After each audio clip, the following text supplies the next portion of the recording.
नमस्कार, जय हिंद, जय भारत।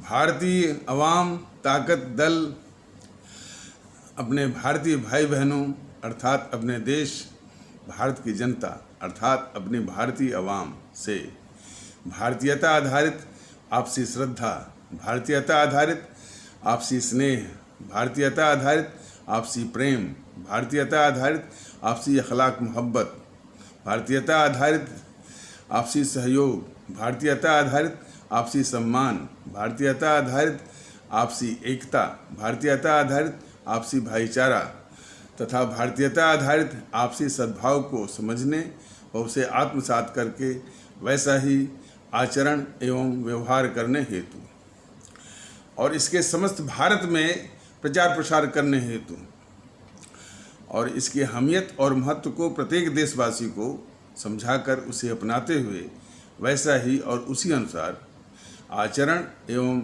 व्यवहार करने हेतु और प्रत्येक देशवासी को अपना ही भारतीय भाई बहन मानकर, समझकर, अपनाकर उनके साथ वैसा ही और उसी अनुसार आचरण एवं व्यवहार करने हेतु सतत, सदैव और हमेशा अदब के साथ, आदर के साथ अर्ज करता है, विनती करता है। कल एक समाचार हालांकि अनवेरिफाइड है, लेकिन इन छोटे छोटे समाचारों से ये पता चलता है कि किस तरह की मानसिकता हमारे समाज में फैलाई जा रही है। एक समाचार भारतीय वाम ताकत दल के पदाधिकारी से कोई बात कर रहा था और वो इस्लाम आस्था वाले आदरणीय भारतीय भाई बहनों के समाज के ही थे। वो शायद उन्होंने जो ये भारतीय वाम ताकत दल के वीडियो पोस्ट किया होगा, वो जो असदुद्दीन गिरोह है उसके समूह में, तो ये सुनने में आया कि असदुद्दीन गिरोह के कुछ तत्व आए थे उस हमारे इस्लाम आस्था वाले आदरणीय भारतीय भाई बहनों के समाज के, वो जो हमारे भारतीय भाई थे, तो वो कह रहे थे कि बीजेपी का समर्थन करना, बीजेपी ज्वाइन करना चाहो बीजेपी कर लो, कांग्रेस कर लो, सपा कर लो, या जो इनकी असदुद्दीन की पार्टी वो ज्वाइन कर लो, लेकिन जो यूट्यूब वाले सर हैं, मतलब मैं या मतलब कि ये भारतीय वाम ताकत दल, उनको कदाप जो है ज्वाइन मत करो। इस तरह की भावना जो है, ये एक भावना की बात हो रही है। अब उसमें सच्चाई कितनी है, क्या है, ये तो थोड़ा वो पता करने ये थोड़ा वो पता करने पर ही जो है पूरी बात सामने आ पाएगी। लेकिन किस तरह की मानसिकता काम कर रही है, ये सभी को जानना और सभी भारतीय भाई बहनों को जानना जरूरी है। और वो कोई चिंता का विषय नहीं, लेकिन जानकारी बहुत जरूरी है। तो वो जो है इस्लाम आस्था वाले भारतीय भाई बहनों के समाज के कह रहे थे कि असदुद्दीन गिरोह वाले तत्व ये कह रहे थे कि आप कोई भी पार्टी ज्वाइन कर लो या मतलब कि समर्थन आप दे सकते हैं, लेकिन भारतीय वाम ताकत दल को से दूर रहिए। इस तरह की मानसिकता जो है असदुद्दीन गिरोह जैसे लोगों में घर कर रही है कि उनके लिए सबसे बड़ा दुश्मन भारतीय वाम ताकत दल है। उसी प्रकार ये जो भारतीय जनता पार्टी है, जो कि अपने को राष्ट्रवादी मानती है, राष्ट्रवाद का मुखौटा भी ओढ़े हुए है, राष्ट्रवाद के मुखौटे के आधार पर और अपने चुनाव का मुख्य मुद्दा बना करके दो बड़े लोकसभा के चुनाव भी जीते हैं, 2014 का और 2019 का। वो भारतीय अवाम ताकत दल का मैंने सबसे बड़ी दुश्मनी जो है वो उसकी जो है भारतीय अवाम ताकत दल से है।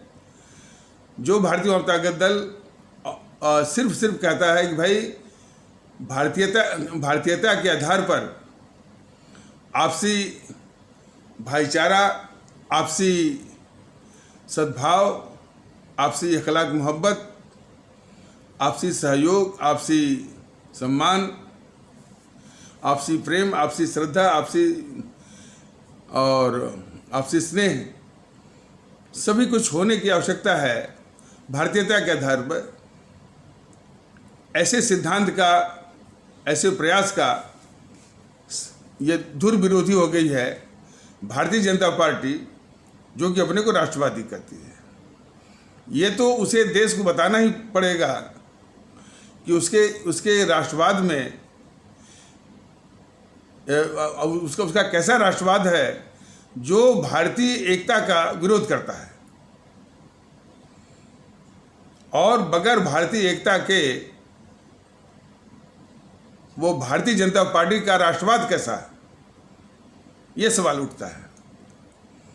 देखिए, आप लोग कहते होंगे कि हम दिन प्रतिदिन जो है मैं यही भारतीय एकता की बात करता हूँ और इन समूह को जो है वो बेनकाब करता हूँ, और जो हमारी रोज़ की समस्याएं हैं, रोज़मर्रा की समस्याएं हैं, गन्ने का मूल्य है, गन्ने का मूल्य नहीं मिलता है, किसानी की उपज का वो पैसा नहीं मिलता है, और भी परेशानियां हैं, शिक्षा है, शिक्षा का व्यापारीकरण है, तमाम इस तरह से जो है कुकुर मुत्तों की तरह तमाम शिक्षण संस्थाएं वो हुई जिसमें क्वालिटी ऑफ एजुकेशन का बहुत अभाव है, और इन कुछ वो शिक्षण वो संस्थाओं में जो है कुछ कट्टरवाद भी ये पनप रहा है, PFI है, सिम्मी है, इस पर आप कुछ नहीं बोलते हैं, और जो है रातों दिन आप इसी पर वो आप जो है बोलते रहते हैं। ये बात ये कोई कहता है तो सही है, कोई बात नहीं है, लेकिन उसको ये जानना चाहिए कि भारतीय जनता दल अभी भारत राष्ट्र के बुनियाद की बात कर रहा है, जिस बुनियाद को खोखला ये सब कर रहे हैं। यदि आपकी बुनियाद सही हो जाएगी तो इस तरह की जो समस्याएं हैं, जो हमारे किसान भाई झेलते हैं, हमारे विद्यार्थी भारतीय भाई बहन झेल रहे हैं, और भी तरह की समस्याएं हैं, वो समस्याओं का वो निराकरण, या तो समस्याएं होंगी ही नहीं, और होंगी भी तो उसका निराकरण, उसका समाधान, उसका सलूशन भी बहुत सरल होगा, आसान होगा, और सबके लिए जो है वो आनंददायक होगा। क्योंकि इस समाज में, इस देश में ये माने भारत विरोधी और समाज में विखंडन करने वाली ताकतें हैं जिनकी नीति ही खोट है। जैसे बीजेपी को ले लीजिए, बीजेपी के जो मुखिया हैं मोदी जी, क्या बोलते हैं? सबका साथ, सबका विश्वास, सबका विकास। अब एक शब्द उन्होंने और जोड़ दिया, सबका प्रयास। मोदी जी के जो सैन्य तैयारियां हैं उसको छोड़ दीजिए। सेना के विषय में बताया गया कि हमारी भारतीय सेना विश्व के सबसे सर्वोत्तम काबिल सेना है, बहुत ही साहसी है, बशर्ते इसको जो है वो हथियार, आर्म्स एंड एम्यूनिशन और स्ट्रेटेजिक और जो है वो इक्विपमेंट्स और जो सामरिक जो है वो उपकरण उसको मिल जाए, वो भी आधुनिक किस्म के, तो वो भारत की, वो विश्व की किसी भी ताकत को वो परास्त कर सकती है, और उसके हाथ जो है वो खोल दिए जाए। ये हमारे देश की ताकत है, ये हमारे देश की परंपरा है, इसमें मोदी जी का कोई योगदान नहीं है। ये JNPC वाले देश के दुश्मन थे जो हमारी इतनी ताकतवर सेना को जो है वो कमज़ोर जो है वो बनाए हुए थे। नेहरू के विषय में बताया भी गया था कि वो गद्दार नेहरू, देखिए जब भी नेहरू का नाम आएगा तो वो गद्दारी का सबसे बड़ा वो एक घिनौना रूप है वो नेहरू जो है। अच्छा, एक बात और विशेष कि इस वीडियो को देख करके थोड़ा रुक करके, ये महत्वपूर्ण बात है, इस वीडियो को देख करके कुछ जीएनपीसी के कुछ तत्व जो है या नेता भारतीय वाम ताकत दल के पदाधिकारी से बात करते हैं, तो एक तो वो बड़े धमकी भरे लहजे में और गाली गलौज। देखिए, धमकी और गाली गलौज ये जीएनपीसी की उसकी संस्कृति है, उसकी कल्चर है, और बहुत शातिर अपराधियों का गिरोह है। ये कई बार जो है प्रमाणित हो चुका है। जीएनपीसी जो है शातिर अपराधियों का एक गिरोह है। कुछ अपवाद को छोड़ दीजिए, इन जनरल।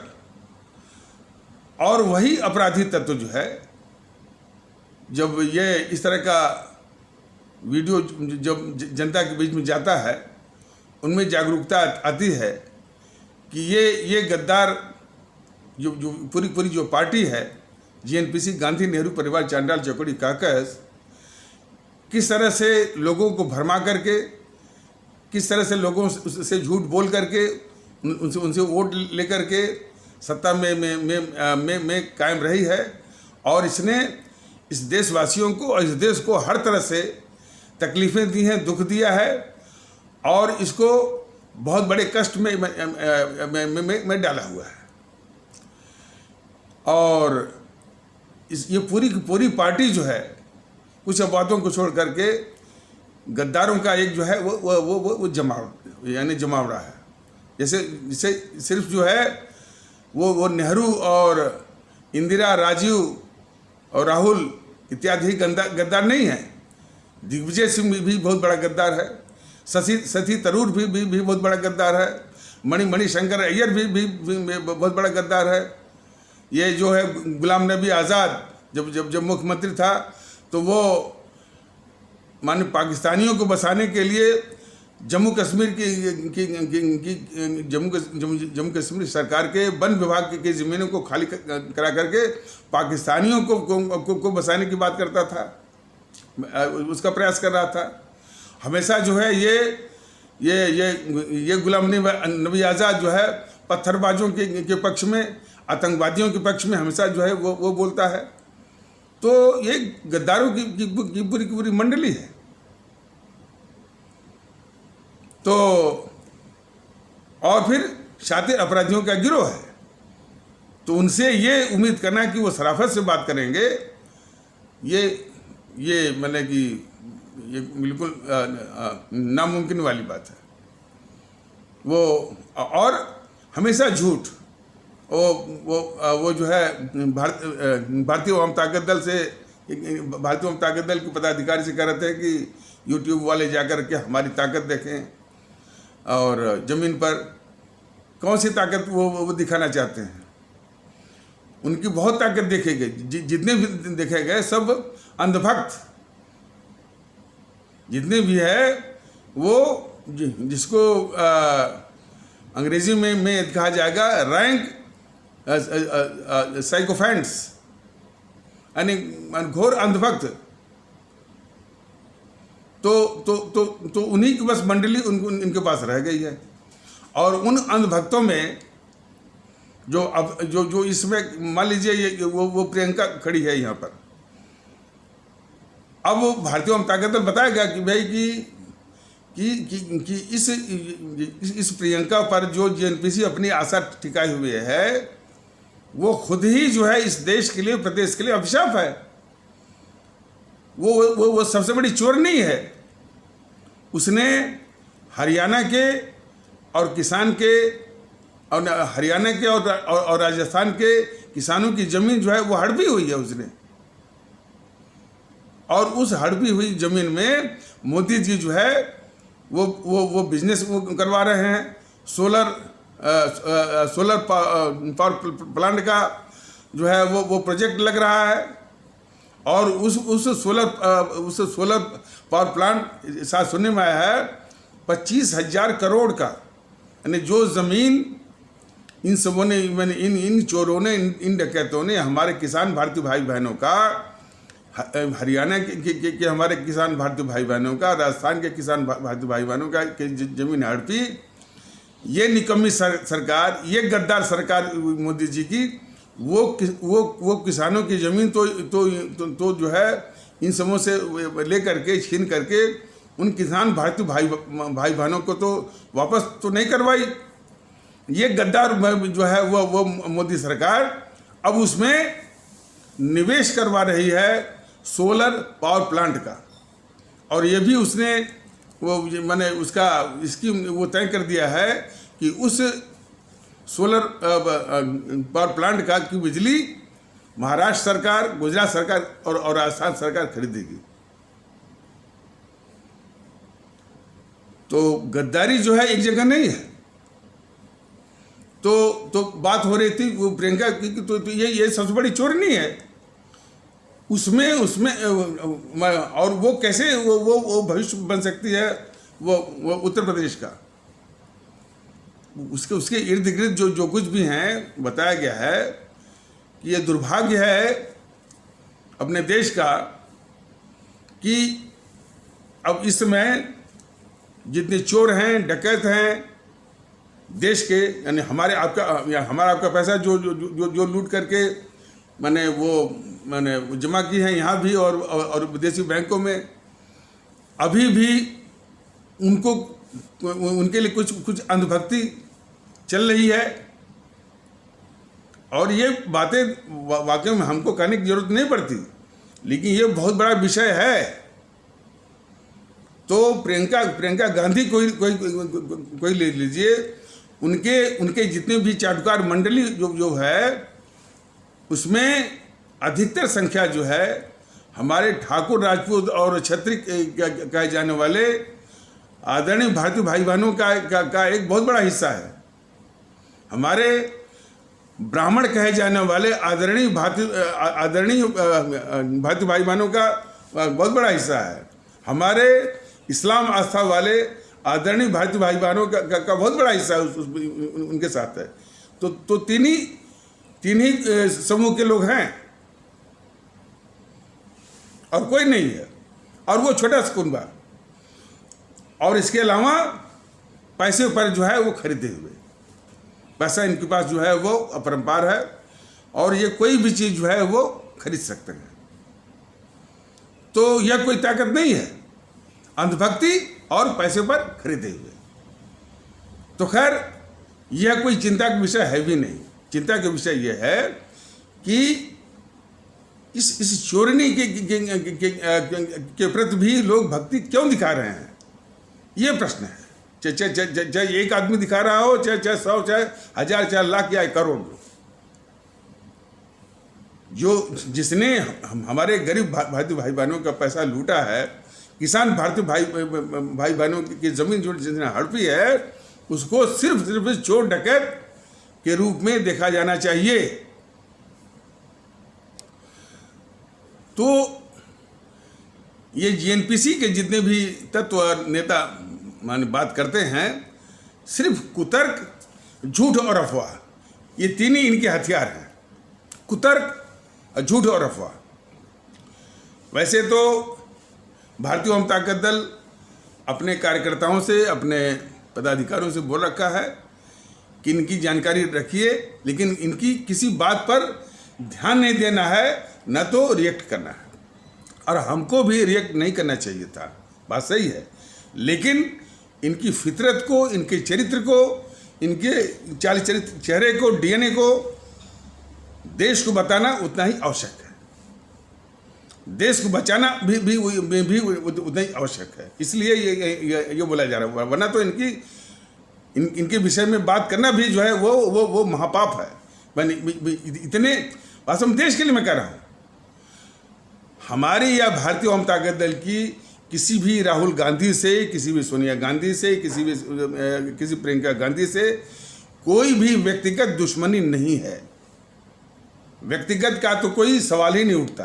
लेकिन यह देश के सबसे बड़े अभिशाप हैं, देश के सबसे बड़े डकैत हैं और देश के सबसे बड़े गद्दार हैं।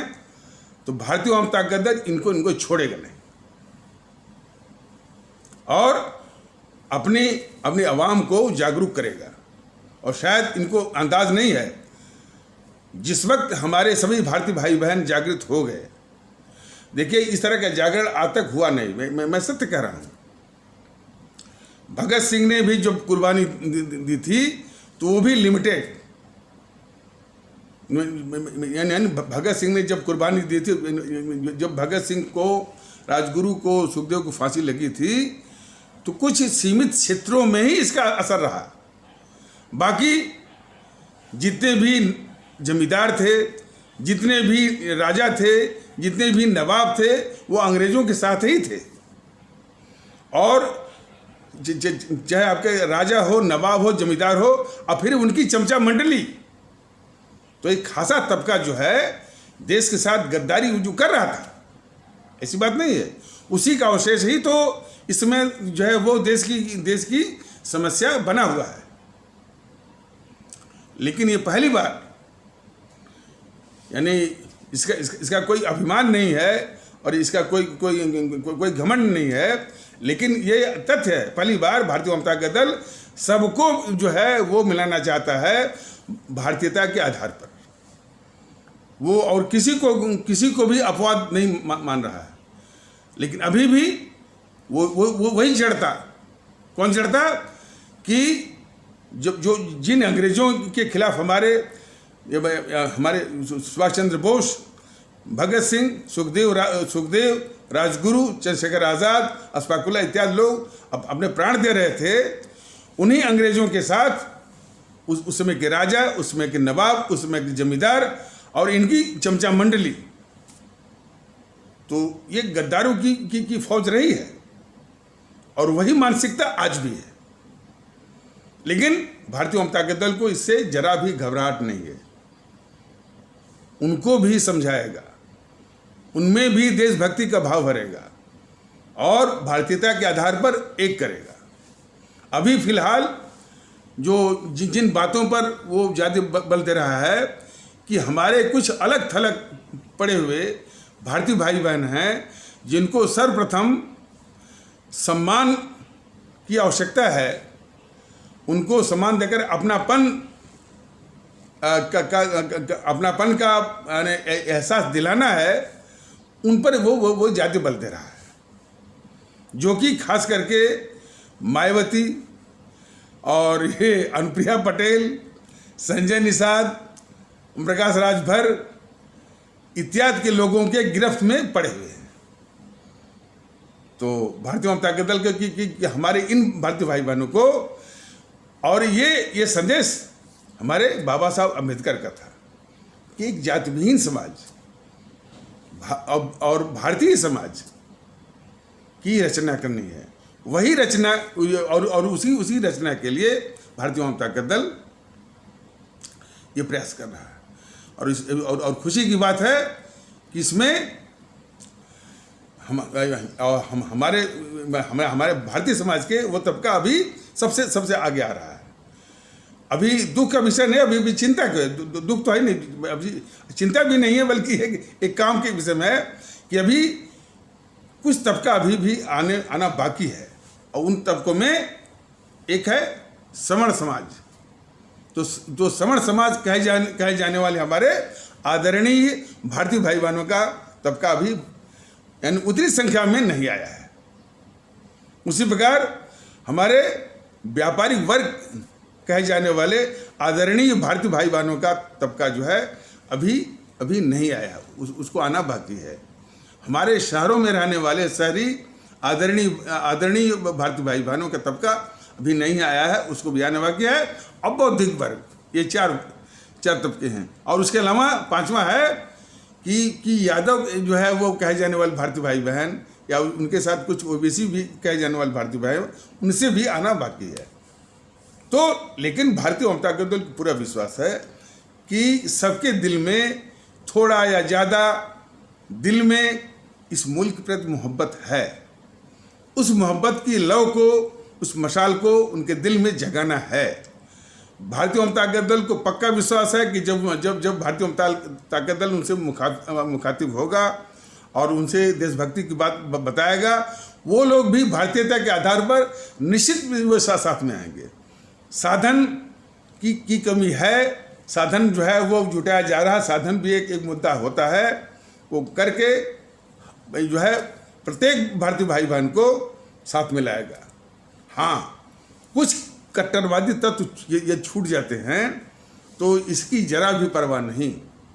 कट्टरवादी तत्वों का समझाने की जरूरत नहीं है, उनके इलाज की ज़रूरत है और उनको खूब अच्छे से ठिकाना लगाना भी भारतीय जनता दल को आता है, जिनके मन में जहर भरा हुआ है। जहर का नमूना सुन लीजिए। ये भारतीय जनता पार्टी जो राष्ट्रवाद का मुखौटा पहने हुए है और जो कि इसमें सबसे अधिक वो दुश्मनी साध रही है भारतीय अवाम ताकत दल से। देखिए, दुश्मनी भी साध रही है और नाम लेने से परहेज भी कर रही है।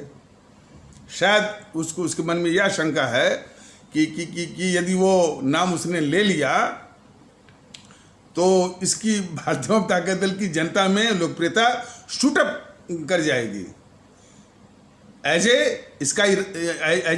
इसका रॉकेटिंग स्पीड से। इसीलिए वो नाम लेने से भी परहेज कर रही है और अंदर खाने में वो दुश्मनी भी साध रही है। और मीडिया वालों को भी कह रखा है कि किसी भी तरीके से भारतीय जनता दल का नाम नहीं वो आना चाहिए। जबकि भारतीय जनता दल इन चैनल वालों को, पुष्पेंद्र कुलश्रेष्ठ को, असदुद्दीन गिरोह को, सबको जो है बेनकाब करने में लगा हुआ। बेनकाब हो भी रहे हैं, ऐसी बात नहीं है। गति कुछ भी हो लेकिन बेनकाब हो रहे हैं। तो अब भारतीय जनता दल के लोगों में क्या जहर है उसका नमूना जरा देखिए। तो जो भारतीय जनता मैं गलत बोल गया, भारतीय जनता पार्टी के लोगों में क्या जहर है, उनकी मानसिकता में क्या जहर है, उसका नमूना जरा देखिए भारतीय जनता पार्टी का। तो भारतीय जनता पार्टी के सिखाए हुए जो छुटभैया आकर के भारतीय जनता दल के पदाधिकारी से जब बात करते हैं, इससे बात करते हैं और गांव में जब घूमते हैं तो कहते हैं कि भाई जो यूट्यूब वाले सर जो है जो एकता की बात करते हैं तो जब एकता आएगी तो ये मूल्य भी साथ में आ जाएंगे। बताइए, जिसके मन में ये हो कि ये मूल्य जो है अलग हैं, दूसरे हैं और ये उनके प्रति विचार हो, तो फिर वही बात आती है कि ये जरूर कहते होंगे कि ये पंचर पुत्र हैं, ये जरूर कहते होंगे ये जिहादी हैं, ये जरूर कहते होंगे कि पाकिस्तानी हैं। अब जरा तो हम नहीं कहते कि कितनी मात्रा में है, कौन लोग हैं, लेकिन उनके मन में इस तरह का जो जहर है, जो सम्मान देने के लिए तैयार नहीं है, वो बाकी वो हम अपनी आवाम को क्या दे सकता है, ये सबसे बड़ा वो क्वेश्चन मार्क है। मन साफ होगा, नीयत साफ होगी, वही जो है अपनी आवाम को, इस देश को, लोगों को कुछ दे सकता है। इन समूह की नीयत ही साफ नहीं है। सवाल इस बात का है। नमूना योगी को देख लीजिए, सिर्फ एंटी मुस्लिम सेंटिमेंट, जहाँ मुस्लिम नाम रखा है उसी को ये गद्दार जो है वो कहना पड़ेगा। गद्दार इसलिए कि देश में माहौल बनाना है तो सबका आदर करना होगा और सब में अपनापन वो दिखाना पड़ेगा। लेकिन ये एंटी मुस्लिम सेंटिमेंट दिखावा वो कुछ भी करें, जहाँ मुस्लिम नाम वो लिखा हुआ है वहीं पर उसको ये बदल रहा है। अब कह रहा है कि हम वो ताजमहल का भी नाम बदल करके वो राम महल कर देंगे। बताइए, ताजमहल का नाम बदल करके राम महल या कुछ भी कर दो तो क्या क्या प्रभु राम को ये मंजूर होगा? हमारे भारतीय भाई बहनों के दिलों को दुखा करके तो तुम नाम को बदलोगे तो ये मंजूर होगा? तो इसी से पता चलता है कि इनके मन में जहर क्या है। हम नहीं कहते हैं कि ये जहर सिर्फ मैंने योगी आदित्यनाथ के ही दिमाग में है, इसी प्रकार और भी तबकों में होगा। हमारे इस्लाम आस्था वाले भारतीय भाई बहनों के समाज में भी कुछ ऐसे तत्व जरूर होंगे जिनके मन में जहर इसी प्रकार का जहर होगा। लेकिन सवाल सिर्फ जहर का नहीं है, उन जहर भरे तत्वों को ये राजनीतिक पार्टियां पालती हैं, वोट के लिए इस्तेमाल करती हैं, उनको महत्व देती हैं और हम ऐसी पार्टियों को वोट करते हैं। ये दुखड़ा है, ये दुखड़ा है इस देश का। योगी आदित्यनाथ पिछले एपिसोडों में भी कई बार बताया गया है, पंचायत का चुनाव करा करके जो समाजवादी पार्टी लगभग मर चुकी थी उत्तर प्रदेश में, उसको उन्होंने उसको एक जो है वो इलेक्ट्रीफाइंग एक ऊर्जा दे दिया इस उस समाजवादी पार्टी को, यानी पंचायत के पोजीशन पर बिठा करके। हालांकि वो फिर मैंने थोड़ा सा अपने डैमेज कंट्रोल के रूप में अपने जो जिला पंचायत अध्यक्ष फिर अपने ही वो बनवा लिया, बात दूसरी है। लेकिन जो समाजवादी पार्टी मर चुकी थी उसको इसने जीवन दान दिया इस जिससे योगी आदित्यनाथ ने। अब सवाल ये उठता है कि समाजवादी पार्टी उत्तर प्रदेश के लिए बहुत बड़ा अभिशाप है। गुंडागर्दी उसकी कल्चर है। किसी की भी संपत्ति हो, किसी का भी वो पेट्रोल पंप हो, किसी का घर हो, मकान हो और भी संपत्ति हो, बस सीधे उसको कब्जा कर लेना। और ये समाचार तो ये भी कि वो तालिबानी स्टाइल में किसी की बहू हो, बेटी हो, उठा लेना, इसकी भी शिकायतें मिली है। और 2-3 शिकायतें तो मेरे आंखों के सामने लखीमपुर खीरी में एक निघासन जो है वो तहसील है, कोई भी पूछ सकता है। इस्लाम आस्था वाले आदरणीय भारतीय भाई बहनों के समाज से 2 बच्चियां थीं, स्कूल जाने वाली, सफाई गुंडों और दबंगों के कारण वो इतना उनको आत्मग्लान हुई कि वो बेचारी आत्महत्या करने को मजबूर हुई। ये इस बात को कोई भी पूछ सकता है। दूसरा, जौनपुर जिले में एक जो है वो जौनपुर तहसील में ही एक इस्लाम आस्था वाले भारतीय भाई बहन जो कि भूमिहीन थे, उनको ग्राम समाज की ज़मीन मिली थी, लेकिन उस ज़मीन पर वो है मौके पर कब्जा नहीं हो रहा था। सिर्फ सपा के गुंडे जो है उसको जो है कब्जा नहीं वो दे पा रहे थे। हमने अपने जो पदाधिकारी थे वो थे समरनाथ यादव। मैंने उनको कहा कि वकील साहब इस केस को देखिए और बताइए और जहाँ मेरी आवश्यकता हो तो बताइए। मैं किसी भी अधिकारी हो, चाहे डीएम हो, चाहे एसपी हो, जो चीफ सेक्रेटरी तक भी हो, यानी मैं बात करूँगा। तो वो बोले कि साहब इस केस को मैं देख चुका हूँ, इलाहाबाद हाई कोर्ट से आदेश भी आ चुका है, लेकिन कोई भी पटवारी, कोई भी लेखपाल, कोई भी कानूनगो, कोई भी एसडीएम, डीएम वो इस पर हाथ डालने को तैयार नहीं है। जब भी मैंने ऊंचे अधिकारियों ने एसडीएम और ऊपर ये बात कही जाती है, बस एक ही बात का वो जवाब दे रहे थे कि सर इस सरकार को बदलने दीजिए। तो सिपाहियों की गुंडई जो है और दादागिरी जो है किस स्तर तक है ये प्रदेश वो झेल रहा है।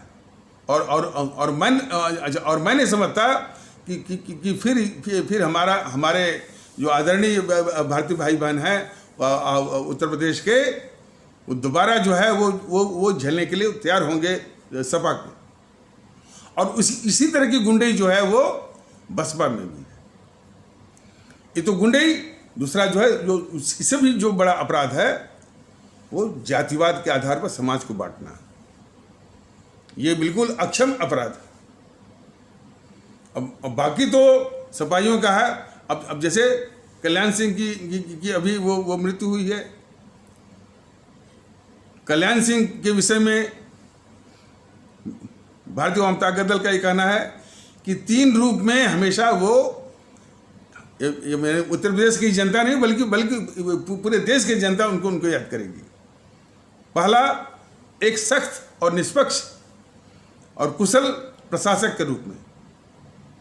दूसरा, जो शिक्षा होती है या तालीम होती है, किसी समाज की बुनियाद होती है, उसको सुधारने के लिए जो नकल की जो कुप्रथा थी और बड़े पैमाने पर थी, उसको कुचलने का जो साहसिक कदम उठाया कल्याण सिंह जी ने, स्वर्गीय कल्याण सिंह ने, इसके लिए उत्तर प्रदेश की जनता नहीं, पूरे देश की जनता उनके आभारी और ऋणी रहेगी। और तीसरा, बिजली विभाग करप्शन का अड्डा है। उसके करप्शन पर नकेल वो लगा रहे थे और लगा भी दिए होते हैं, लेकिन यही 2 बदमाश दुष्ट अटल बिहारी वाजपेयी और राजनाथ सिंह इनकी साजिश का शिकार हो गए और उनको बीजेपी छोड़ना पड़ा। तो खैर, तो भारतीय जनता दल इस रूप में याद करता है और अपने आदरणीय भारतीय भाई बहनों को भी कहता है कि उनका मूल्यांकन इसी पैमाने पर, इसी आधार पर करें। लेकिन बीजेपी वाले क्या प्रसारित वो कर रहे थे कि कल्याण सिंह को इस रूप में याद किया जाना चाहिए कि उनके मुख्य मंत्रित्व काल में बाबरी मस्जिद का ढांचा ध्वस्त किया गया था। इसके विषय में ये जानना बहुत आवश्यक है कि कल्याण सिंह जी जिस पार्टी से जुड़े थे, तो ये उनकी मजबूरी थी कि भारतीय जनता पार्टी के कार्यक्रमों को वो लागू करते। उन्होंने हलफनामा भी दिया था सुप्रीम कोर्ट में कि हम हर तरह से जो है वो उस ढांचे की रक्षा करेंगे, जबकि उन्हीं के मुख्य मंत्रित्व काल में जो है वो ढांचा ढहा। तो इसके लिए तो दोषी हैं, बिल्कुल हैं, लेकिन वो अकेले जो है वो दोषी नहीं है। लेकिन ये बातें गौड़ हैं। बाबरी मस्जिद हो, राम मंदिर हो, भारतीय अवाम ताकत दल के लिए ये मुद्दा नहीं है। क्यों? कि आस्था का विषय है। यदि इस पर कोई पूछे भारतीय अवाम ताकत दल से, अब तो चूंकि फैसला आ गया है सुप्रीम कोर्ट का, तो और भी बोलना इस पर उचित नहीं है। लेकिन एक नागरिक होने के नाते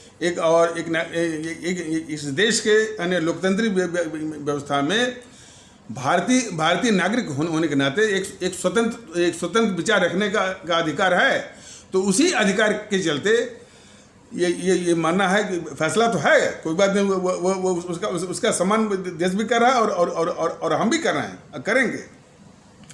लेकिन एक स्वतंत्र विचार के नाते और जो भारतीय जनता दल के जो सिद्धांत हैं, इन दोनों को देखते हुए भारतीय जनता दल ये कहता है कि ये उचित होता कि राम मंदिर और वो मस्जिद दोनों साथ साथ बनते और ये विश्व के लिए एक मिसाल होती।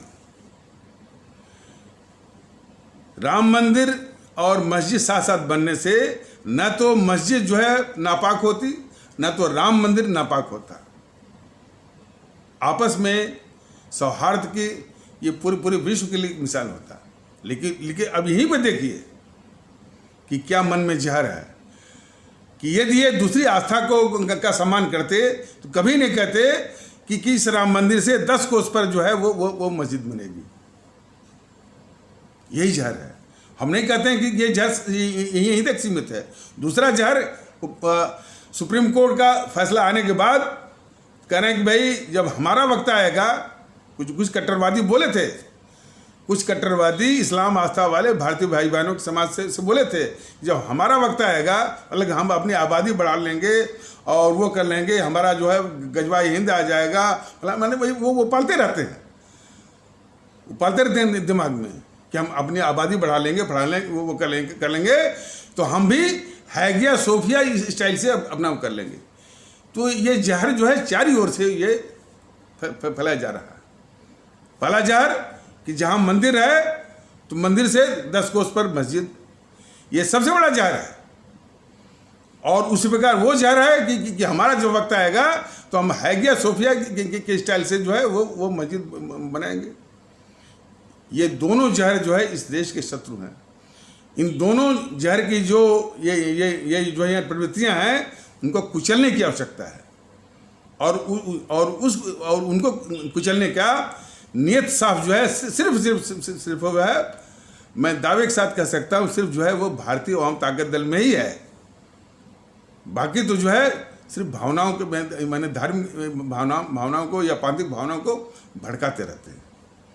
तो ये कुछ नमूने ये बताए गए हैं कि इनके मन में कितना जहर है। ये बताया गया था कि अरुण जेटली केंद्रीय मंत्री थे, 2 साल पहले उनका देहांत हुआ था। उनको सम्मान देने के लिए, चूंकि वो खेल से भी जुड़े थे, उनको सम्मान देने के लिए वो किसी स्टेडियम का नाम रखना था उनके नाम पर। तो इन भाजपाइयों को जो राष्ट्रवादी कहते हैं उनको सिर्फ जो है फिरोज शाह, जो फिरोज लिखा हुआ था उसी को नाम बदला।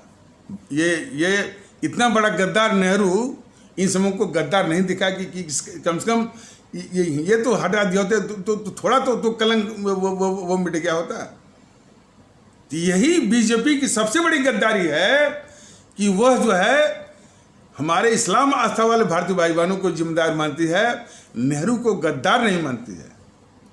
ये भारतीय जनता दल बिल्कुल जनता को जागरूक करके रहेगा कि सबसे बड़े गद्दार ये बीजेपी वाले हैं, जो कि इतने बड़े गद्दार नेहरू को ये गद्दार नहीं मान रहा है।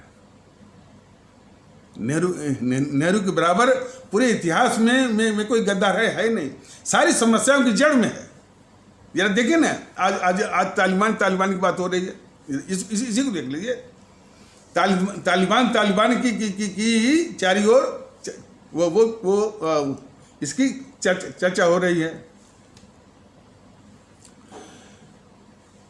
तो कोई नहीं कह रहा है कि भाई तालिबान जो है जिसकी चर्चा चारों ओर हो रही है और इतना खूंखार किस्म का जो है वो विश्व स्तर का आतंकवादी है, बहुत क्रूर किस्म का है, बहुत निर्मम किस्म का है, बहुत घिनौने किस्म का है, वो किसकी देन है?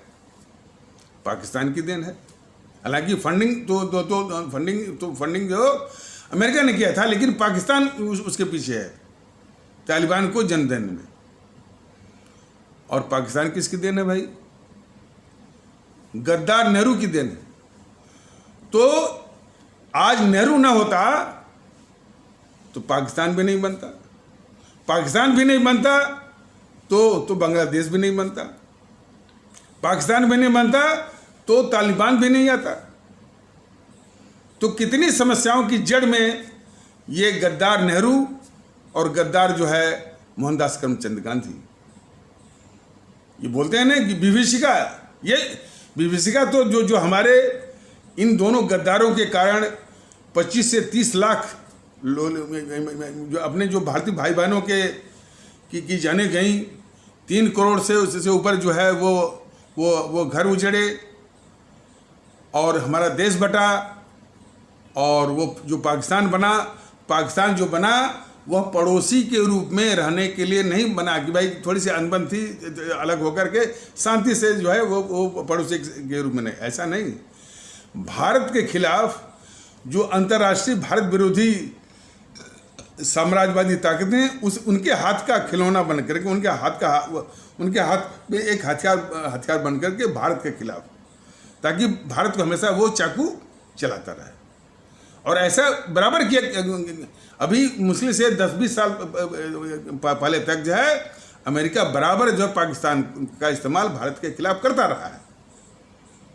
और ये देश को कतई नहीं भूलना चाहिए, सन 65 की लड़ाई में जितने भी हथियार थे भारत के खिलाफ, सब हथियार जो अमेरिका ने पाकिस्तान को दिए थे। पैटर्न टैंक जो दिए थे, ये बोल करके ये पैटर्न टैंक अजेय हैं, इनको कोई तोड़ नहीं सकता। वहाँ के जितने भी आतंकवादी थे या इस टाइप से बोलते थे, और उसमें इस्लाम वैसे पाकिस्तान की राजधानी अब इसमें आपके वो इस्लामाबाद है, पहले कहाँ थी? रावलपिंडी थी। तो बोलते थे हम तो रावलपिंडी से चलेंगे और मैंने उस पैटर्न टैंक पर बैठ करके और सीधे जमा मस्जिद में ही नमाज पढ़ेंगे, इसलिए बीच में कोई ऐसी ताकत नहीं है जो कि पैटर्न टैंक को रोक सके, इस गुमान में। लेकिन कैसे कैसे वो शास्त्री जी ने, और उसमें के जनरल थे जयंती नाथ चौधरी, और हमारा एक छोटा सा विमान था, उसका था नेट, नाम था KNAT, नेट विमान था। इन दोनों ने कमाल दिया। और फिर इसके बाद तो फिर उस पैटर्न टैंक को हमारे वीर अब्दुल हमीद ने जीप पर तोप रख कर मारा है उसको। उसका गुमान जो है अमेरिका का बिल्कुल तोड़ के वो रख दिया उसने, और सर ऊंचा कर दिया इस देश का अब्दुल हमीद ने। लेकिन एक बात जानिए कि वो तो शास्त्री जी थे जो कि अब्दुल हमीद की वीरता का, शौर्य का, पराक्रम का, उसकी बहादुरी का से परिचय करवाया देश को। लेकिन यही गद्दार नेहरू रहता तो कदाप जो है अब्दुल हमीद की बहादुरी का अता पता चलता ही नहीं। देश को जानना चाहिए कि ऐसी ही बहादुरी करते हुए हमारे ब्रिगेडियर उस्मान जो पाकिस्तानी सेना कबीलियों के भेष में कश्मीर पर कब्जा करने के लिए उसको भेजी थी, उसमें हमारे देश के ब्रिगेडियर उस्मान इसी प्रकार शहीद हुए थे। ये गद्दार नेहरू जो है उनको सम्मान देने के लिए तैयार नहीं था। और भारतीय जनता दल को पूरा विश्वास है कि यदि ये जिंदा रह गया होता 65 में तो भारत हार भी गया होता, और कोई अब्दुल हमीद जैसा यानी शहीद हो भी गया होता तो उसको सम्मान भी नहीं दिलाता, उनकी बहादुरी का, पराक्रम का, शौर्य का। इतना बड़ा गद्दार है ये नेहरू। आज उसी गद्दार की गद्दारी को छिपाने के लिए तमाम साजिशें चल रही हैं। जब से ये बीजेपी ने विभाजन विभीषिका की बात कही है, और जबकि विभाजन विभीषिका भारतीय जनता दल आज 2.5 साल से बता रहा है कि सबसे बड़ी विभीषिका है। उसी मुद्दे को चुराने के लिए या इसी मुहिम को कमजोर करने के लिए ये मुद्दा चोर बीजेपी जो है आज जो उसका नाम ले रही है विभाजन विभीषिका। तो विभाजन विभीषिका में मैंने ये कदाप नहीं बता रहे कि 25 से 30 लाख लोगों ने हमारे भारतीय भाई बहनों ने जान गंवाई। और कौन भारतीय भाई बहन जो कि कुछ ही दिन पहले अपने कॉमन जो यानी दोनों के जो दुश्मन थे, वो अंग्रेजों के खिलाफ जो है कंधा से कंधा मिला करके आज़ादी की लड़ाई लड़े थे, वो भारतीय भाई बहन आपस में कटे मरे। इससे बड़ा दुख क्या होगा, मैंने कौन होगा। तो ये विभीषिका है। और जो घर उजड़े, लेकिन इनमें जो सबसे बड़े पापी, सबसे बड़े अपराधी, इस गद्दार इन दोनों को, मोहनदास करमचंद गांधी और ये दोनों गद्दार और जवाहरलाल नेहरू, इनको जो इनकी गद्दारी को छुपाने की साजिश जो जेएनपीसी कर रही थी, वही गद्दारी बीजेपी इनके पापों को छुपाने के लिए कर रही है। अब तो आरएसएस भी वो माने उसका उस गद्दार मोहनदास करमचंद गांधी की वंदना कर रही है। और देश कैसे मानेगा? इसी गद्दार मोहनदास करमचंद गांधी ने, जो कांग्रेस जो है विभाजन के लिए प्रस्ताव पास करने के पक्ष में बिल्कुल नहीं थी, उस कांग्रेस में दबाव डाल करके ये गद्दार मोहनदास करमचंद गांधी ने देश को बांटने वाला भारत विभाजन का प्रस्ताव इसने पास करवाया।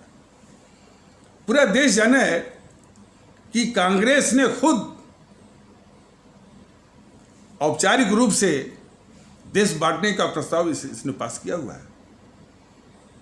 अब ये देश के लोग इस गद्दार जेएनपीसी से, गद्दार जो है ये बीजेपी से पूछे कि जिसने औपचारिक रूप से खुद जो है देश बांटने का प्रस्ताव पास किया हुआ है, तो फिर कैसे बीजेपी जो है और कैसे ये जेएनपीसी जो है वो जिन्ना साहब के ऊपर जो है देश बांटने का प्रस्ताव जो है, मतलब देश बांटने का इल्जाम ये सब मर रहे हैं कि किस आधार पर? और इस विषय में फिर इन समूह के मन में जो जहर है, इनका जो एटीट्यूड है, जो इनका दृष्टिकोण और नजरिया है, इसको भी समझने की जरूरत है। और इसके विषय में बताया गया था, पिछले एपिसोड में भी बताया गया था कि एक टीवी पर जो है बात चल रही थी। आलोक शर्मा जो है वो प्रवक्ता था जेएनपीसी का। जेएनपीसी तो खैर आप लोग जान ही गए होंगे, गांधी नेहरू परिवार चांडाल चौकड़ी काकस, तो उसका प्रवक्ता आलोक शर्मा था।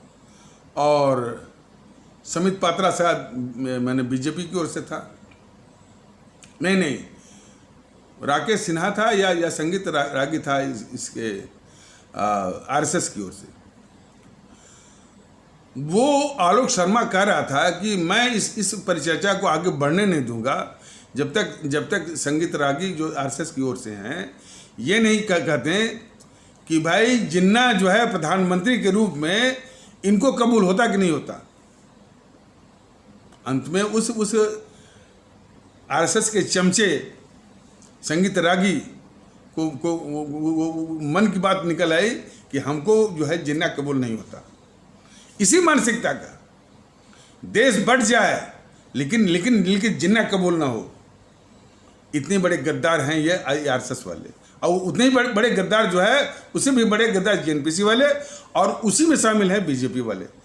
तो इन तीनों की गद्दारी तो देखिए ना, इन तीनों की गद्दारी आरएसएस वालों की और फिर ये जेएनपीसी वालों की और बीजेपी वालों की।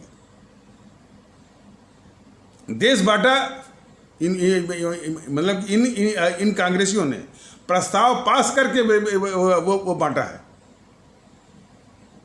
अपने जो उनकी कार्य समिति में औपचारिक रूप से इसका देश विभाजन का प्रस्ताव पास किया हुआ। और ये मैं समझता हूं कि प्रत्येक देशवासी,